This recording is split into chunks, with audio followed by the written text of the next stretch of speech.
So yung plant, kailangan mo siyang kapunin, tama? Tanggalin mo yung emasculate, tanggalin mo yung lalaki para maging female lang siya. And then kukuha ka ng ibang plant, so lalaki yon, then yun yung i-populate mo sa para kanya. makapag-produce tayo ng bagong sinandoming, dinorado. Kasi yung dinorado natin na sa market, if 5 years and 10 years, hihina siya. Si farmers, mag-yield na lang ng 2 tons. Imagine 1 hectare, 2 tons. Hindi niya naitatanim yun kasi hindi naman siya kikita doon. So, IRRI, nagde-develop every year ng bagong variety para available sa farmer. Gusto mo bang matuto ng agribusiness, crops, livestock and poultry, aquaculture, at ma-inspire sa mga success stories? Agribusiness, how it works! As a YouTube channel, Agribusiness features entrepreneurs, farmers, organizations, OFWs, investors. However, beyond our usual content and official endorsements, Agribusiness does not engage in other business dealings with them. While our viewers and featured individuals and entities may choose to pursue business deals with each other on their own, we encourage them to be cautious in doing so. This September, join us for a day of 6 panel discussions, exhibits, business socials, and dinner. Learn from agriculture's top experts and explore the ideal farming venture for you at Agribusiness Connect, happening at Elements at Centris, September 28, 2025. Doors open at 12 noon. Don't forget to register through the link in the video description box or simply message us on Agribusiness Facebook page. You may also text us at 0917-827-7770. Strictly no walk-ins. Meet the Agribusiness Connect panelists. Rice and corn, high-value crops and orchard, smart farming and precision agriculture, livestock and poultry, aquaculture, mechanized farm machineries. Exciting prizes and giveaways are waiting for you. Win a trip to Taiwan, made possible by BNG Travel and Tours Services. 2 lucky winners will be announced during the event. Win exclusive gift certificates from Kiwami, Japanese Master Kitchen. Lucky winners will be announced at Agribusiness Connect. Don't miss it. Traveling anywhere around the world? Book with Mango Tours Houston for exclusive discounts. We would like to thank our major sponsors. Rural Bank of Angeles, your rural bank of choice. Tate Vanaman Feeds, best value solutions for shrimp farming. AgriDom, empowering you with digital agriculture. Amo, ako'y magsasakang organiko. Itaas ang ani, ibaba ang gastos. All certified equipment, a company steered by experts, manned by professionals. Greenland Organic Fertilizer, katuwang sa pag-asenso ng magsasakang Pilipino. Tuburan Coffee, hand-picked and roasted with love. And Tuburan 360, Nutri-Hydro Plant Nutrients. Think precision, think Nutri-Hydro. Villa Orbe Farms, pioneer of pure Berkshire and RAS-fattened crabs. Bulacan Dragon Fruit Depot, source of quality dragon fruits and planting materials. Dendrotonics, agarwood and deforestation. For God, country, and wealth. Bio and Biofertilizer. Teknolohiyang Pilipino, gawang Pilipino, para sa Pilipino. Yamang Bukid, galing sa kalikasan, alay sa kalusugan. Rick Zwan, sharing a healthy future. Restore Solutions, reinventing sustainability. Transfer it, print on anything. Don Benitos, pambansang cassava. We would also like to thank Sugarcane and Beyond, RSL Fish Crackers, Innovative Agro Industry, Rumsol, Boa Machines, Turbulent Greenhouse, Crispy King, Asil Laboratories, Don Ricardo's Lechon House, Bank of Makati, Goodell Chocolate, Card MRI. See you in Agribusiness Connect. Agribusiness Connect. Agriculture in full view. So, we are joined today by our resource for IDSP Reaction Sister Valley. So, ang station na to ay yung tinatawag na hybridization. So, dito, pinag-aasawa yung mga palay na para mag-develop ng new varieties. So, follower mo ako. Nanood lang ako kagabi nung mga video mo. Opo, yung avocado. At last na, nagpakita rin tayo. Yes, sir. Thank you po. Sige, baka lumabas sa exam, ha? Yung variety, baka lumabas din sa exam. Variety ng pinya, ng banana. Okay? Lahat yun. Well, let's take rice, Oryza sativa. Sir Joseph. Maraming Oryza species, mga wild rices, but let's take Oryza sativa. Pinag-asawa para mag-produce ng F1, ng anak. Nire-release as variety. So ito makikita nyo, ito yung what we call hybridization block. May parents, female at saka male. Ang rice ba ay inbred or outcross? Baka lumabas sa exam ulit. Pag sinabing inbred o self-pollinated saka outcross. Self-pollinated ay means ilang percent na nagko-cross? Self-cross siya. 5%. Beyond 5% outcross. Ang corn ba ay outcross or self-pollinated? So, okay, let's review lang dyan. Tinatry ko lang siyang i-embed, hindi lang kayo basta bumisita, kundi paano nyo siya i-relate doon sa board exam, and then paano natin gagamitin sa tunay na buhay. Okay, sa tunay na buhay, okay, pumasa kayo lahat sa board exam, nag-apply kayo sa IRRI as researcher, mamaya papasok ko kay Ronald, he's an associate scientist in charge of the overall management dito sa hybridization block. Sa akin naman marami pa, pitong hinahawakan ko. Pero dito muna kayo sa crossing work, pinag-asawa yung nanay-tatay. Usually, yung nanay, dahil ang rice ay inbred, papakita mamaya ni Ronald, kinakapon siya. Para maging babae. Yung tatay naman, kinukuha lang yung pollen, i-cross, papagpag para mag-produce ng F1. So may mga technicalities doon. Explain ni Ronald. Sinong nakakita sa inyo or familiar ng hybrid? Hybrid rice. Wala. Yung tinatanim, wala rin, hindi kayo let's make sure na ma-review nyo, baka kasi nabas din sa exam, ha? So, yung hybrid, itinatanim, may babae at lalaki, ang haniin, F1, yun itatanim ng farmers. Dito, ang pinoproduce namin inbred.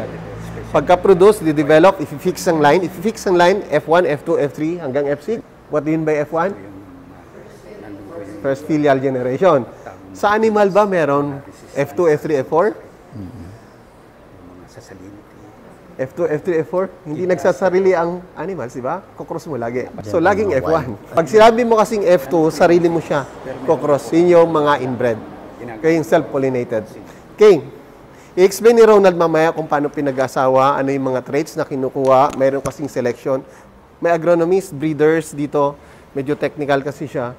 Ganon din sa animal science, pag pinag-asawa niyo yun, yung mga anak, mamimili kayo, di ba? Alin yung mas maganda, alin yung mas hindi.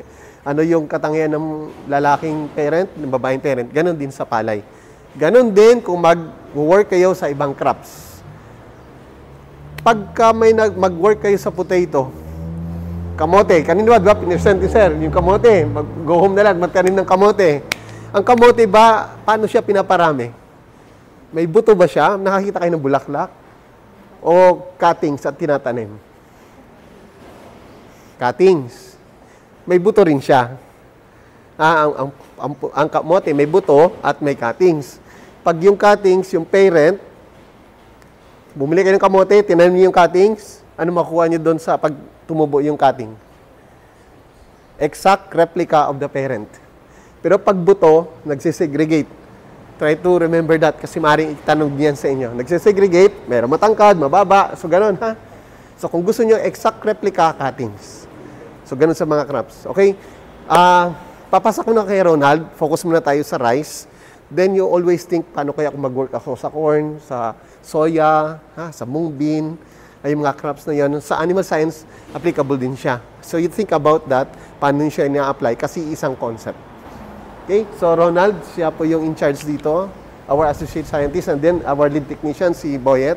So here, we have the centralized hybridization services. So lahat ng different program, ecosystem ng IRRI, gaya ng meron tayo sa lowland or irrigated rice varieties na ang palay nag-grow, we have suitable na tubig. Then meron tayong sa rainfed or drought, yun naman yung mga varieties na they can survive even less water. So, then meron tayong submergence varieties na even nakalubog siya ng 21 days, then pag nag-subside yung tubig, mabubuhay siya. Then meron tayong salinity naman. Yung dagat abot sa nakapunta sa field, then yung palay, they can survive also. Kasi meron silang traits. Yun yung bloodline nila. Kagaya natin, meron tayong blood na blood O plus, different. So, yung palay, meron din. So, yun yung katangian ng mga parents na nasa gene bank. So, we have 135,000 plus na different varieties or mga traditional varieties around the world. Hindi lang sa Pilipinas. Yung mga sa India, sa US, naka-store dyan. Then, yung mga breeder natin, sila yung nagdi-decide kung aling varieties or parents ang gagamitin sa crosses. Yun ay ipapadala sa akin kasi kami yung solely na naggagawa ng crosses. So, we are like a priest. So, kami nagpapasawa ng palay. So, lahat ng program dadaan sa amin. So, once na ma-receive namin, itatanim namin dito sa using this tray. So, mag-i-stay siya dito ng 18 to 21 days. Kasi yung time na 18 to 21 days, ililipat na namin siya dyan sa Mayonnaise jar na 2.5 liters. So, yun yung reason nun, yung palay kasi, it can, strong enough na siya para mag-survive sa stress. Kasi, di ba, hot sa greenhouse, if you plant it. So, ang tinatanim namin siya at 4 na staggered planting. So, what do you think? Bakit 4 na itatanim namin yung different parents? So, anong reason na nakikita? Anyone? Bakit kailangan na i-staggered yung planting? Tinatanim kasi namin siya every 7 days. Magtanim kami ngayon na July 31, ang second planting niyan ay August 7. Then third planting ay August 14. Then the last planting is August 21. So, anong reason na nakikita nyo? So, ang reason ay, different kasi yung flowering date niya. Gagawa kami ng crosses, yung palay at the stage of flowering. So, 50% siya nagpa-flowering. So, ipapakita namin mamaya yung the accurate plants to be emasculated. So, ganun. Yun yung reason. Kaya, ini-staggered namin para magsabay-sabay siya. Kasi meron tayong early varieties. They can harvest it 105 days. Meron tayong 110 days, 130 days ang pinakamatagal. Yung RC18, if you familiar that one, siya din yung variety ni IRRI na na-develop that is available in the farmers. So, yun yung dahilan. So, ngayon, kung wala kayong tanong na, ipapakita namin yung hands-on doing the emasculation and the pollination. So, dito tayo sa loob.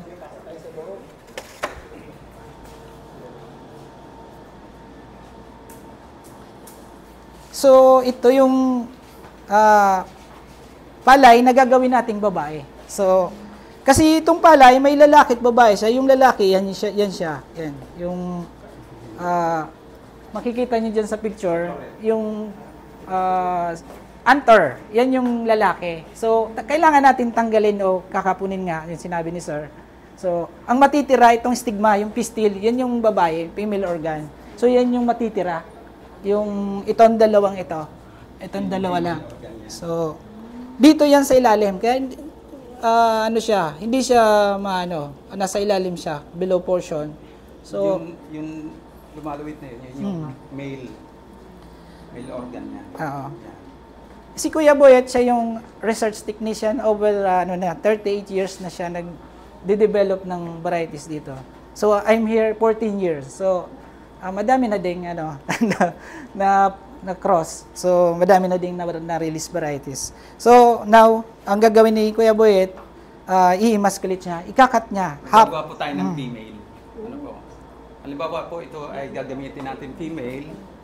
I-cross po natin sa ibang variety. Halimbawa po, ito ay high yielding. Kukrossan naman po natin ng halimbawa ay resistant sa mga pest.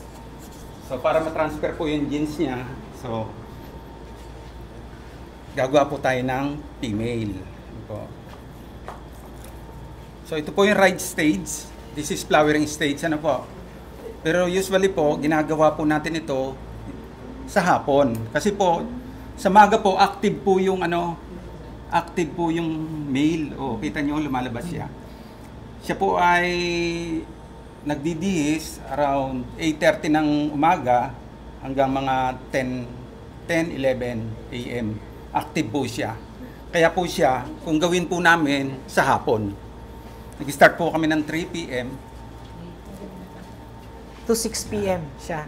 Kasi yan yung time na tulog si Palay. Opo. Hindi na po active yung male organ. Kita nyo, lumalabas siya. Bumubukas siya. Yan, nakabuka yung floret. Kasi ibig sabihin niya, nagse-self-pollinate na siya. Lalabas po yung pollen, papatak po dun sa female organ. So, magkakameron na po siya ng, mape-fertilize siya, magkakameron na siya ng seeds o yung bigas dun sa loob. Ano po? Yun yung drawing, ano po, yung pinalaki yung floret. So, tatanggalin po natin yung mga mura kasi po, hindi pa po siya ready. Dapat 18 years old ba sa atin pinapag-asawa? Dito din, kailangan natin, at the right stage din siya. Yung right stage. Na siya. Kahit po gawin natin siya babae, pollinate mo siya, hindi siya magbubuntis. So, yung right stage lang. Kailangan may parental consent. So, ganito lang po yan. Kinakat po natin ng kalahati, slanted position. Ang purpose po noon, para makuha po natin yung male part. Ano po, yung male part, para matira po yung female part. Ano po? So, ginagamitan po namin ng vacuum para po sip-sip yung lalaki, yung anther. Yun. Yun, kita nyo? Natanggal po yung anther o yung male part. Yun po. So, emasculated na siya. Ayan na po. Female na po siya. Then, kinabukasan, magpiprepare tayo ng lalaki. So, ngayon, nag-prepare na kami. Papakita namin. So, ito po yung finish product natin. No? Finish na emasculated panicle. Ano po? Ito na yung babae na po siya. Tapos po, nagkukulit kami ng yung female, yung male na gagamitin natin. Kinukulit ko siya ng around 8:30 to 10 a.m. Ganyan po.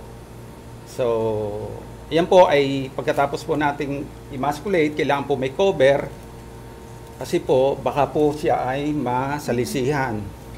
Kailangan dapat yung intended na kasi halimbawa galing or dito, ma-outcross siya.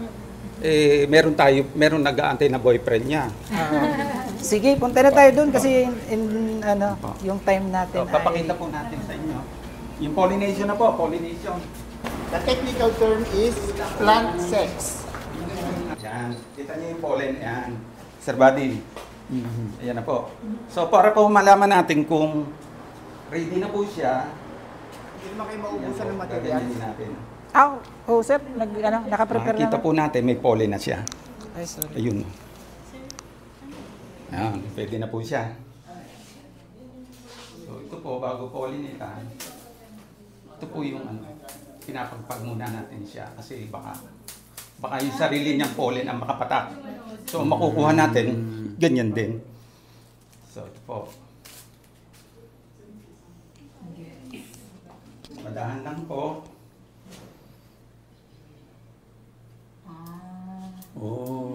Yun po yung pollen, kita nyo.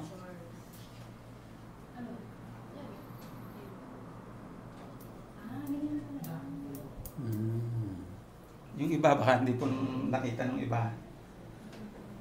Yan. Okay na po yun. Okay na po yan. Ano na siya. Na-pollinate na siya. Opo. So, babaguli natin.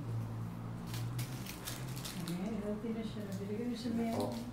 So, papakita ko naman po sa inyo anong nangyari after na-pollinate na po. Yan po yung nilalagyan din natin ng label. Ano po? Para alam po natin kung ano yung kanyang naging yung mail na ginamit sa kanya. Ano po? Kasi antayin po natin siya ng 3 weeks.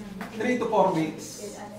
So papakita ko po sa inyo yung after po ng pollination.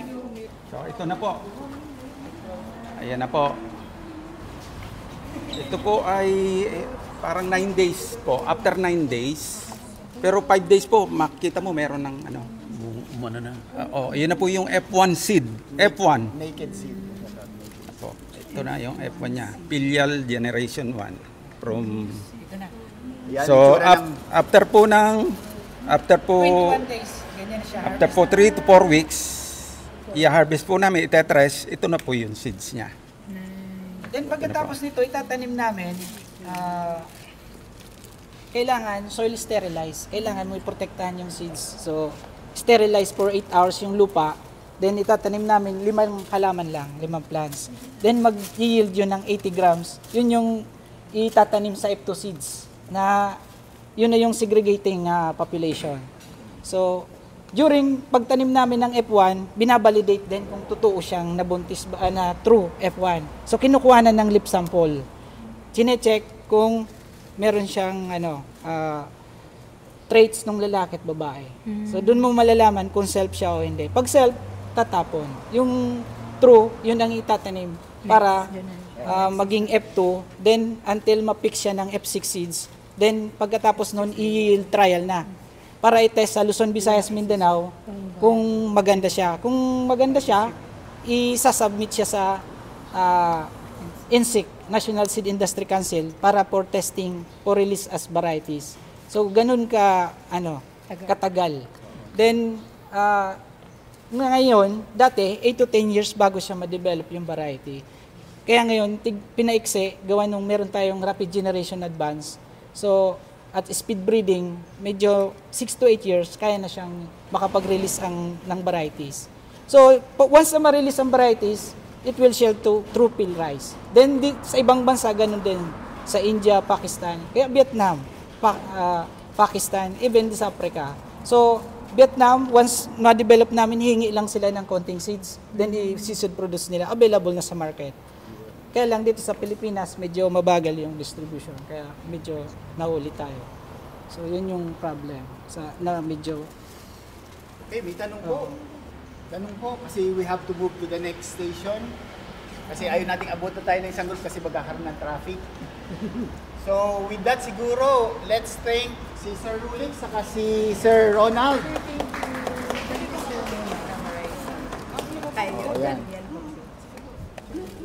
So, yun yung naked seed. So, again, hindi biro na makapag-produce ng new variety. So, kasi may mga tinatawag ding yung nagmi-miscross, i-reject nila yon pag hindi successful yung crossing, na may mga rejection. Siguro bigyan nyo kami ng indication, halimbawa, sa 10 kayong krinos, ilan dun yung na-re-reject or... Ngayon, may sample kami, 51 cross. Dalawa lang na cross ang hindi successful. Okay. So mataas naman pala ang Pero merong hindi, wala. Meaning lahat, it's depend doon, minsan, error kasi yun error ng manpower. Okay. Pero hindi zero, lahat ng, nagsasubmit ng... So hindi lang di biro magtanim, pati yung pag-produce lang ay hindi rin biro. Kasi ang error nun, pwedeng naputol siya, nag-self na, o kaya hindi na lahat na kuha yung male organ, yung anthers.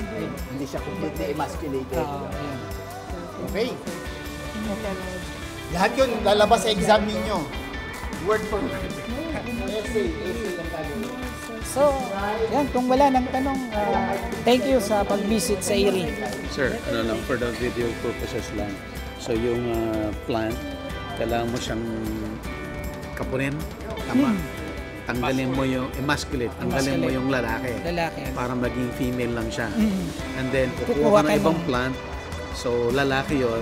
Then, yun yung i-populate mo sa para kanya. makapag-produce tayo ng bagong sinandoming, dinorado. Kasi yung dinorado natin na sa market, if 5 years and 10 years, hihina siya. Si farmers, mag-yield na lang ng 2 tons. Imagine 1 hectare, 2 tons. Hindi niya naitatanim yun kasi hindi naman siya kikita doon. So, IRI nagde-develop every year ng bagong variety para available sa farmer. Hindi lang sa Pilipinas, sa buong bansa. So, yun yung reason. Kaya dapat continuous yung process, yung development ng variety. Kasi pagdating ng 5 years, yung mga variety bago, hihina siya. Hindi na siya itatanim ng farmers. Kailangan palitan. Kailangan sustainable. Sorry po, we have to move. Kasi nandiyan na yung isang group. Thank you. Salamat, sir. Kuya Boy. Sir, thank you po. Thank you, sir. Lagi yung pinapanood yung mga... Thank you, sir. Thank you, sir. Thank you. Agribusiness merch is now available on Shopee and Lazada. Agribusiness, how it works. Instruct, inspire, succeed.